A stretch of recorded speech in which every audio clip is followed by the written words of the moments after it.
Hello, we are not your mum. Put very basically, if a person is transgender, then they are unhappy with their biological sex and want to belong to the other one.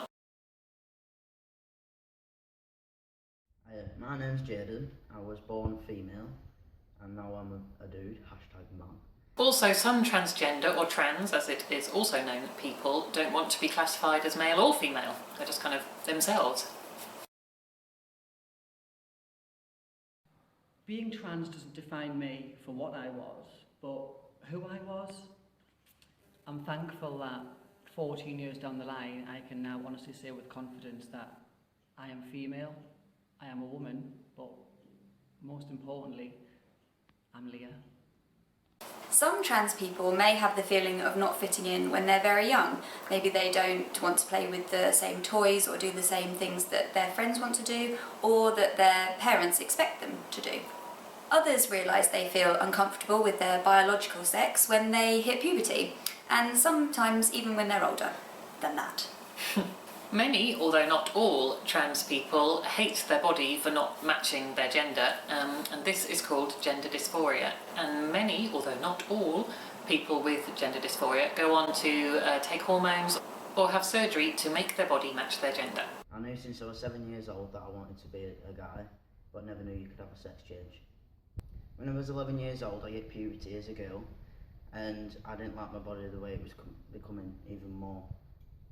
At this point I started self-harming and also trying to convince myself to be a typical girl doing my hair, makeup, etc.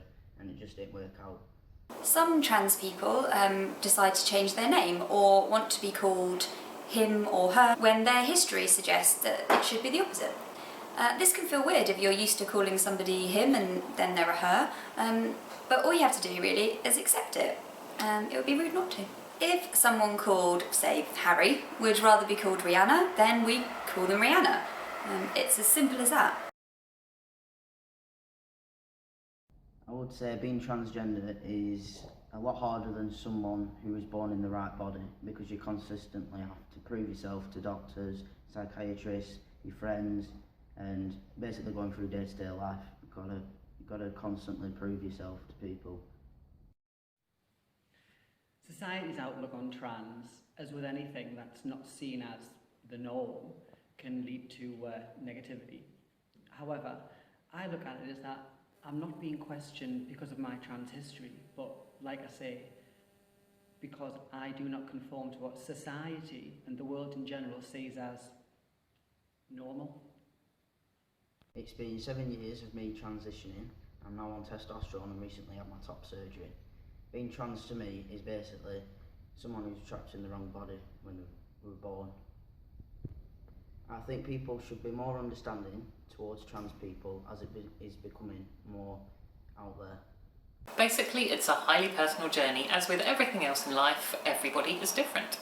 Also, we should point out here that transgender people can be gay, straight, bi, or any of the above, like anyone else. It has nothing to do with sexuality. And remember, society might see you as male or female, but you know your true identity. Whether you are trans, not trans, or anything else, you are more than they see. Thank you for watching, and see you soon.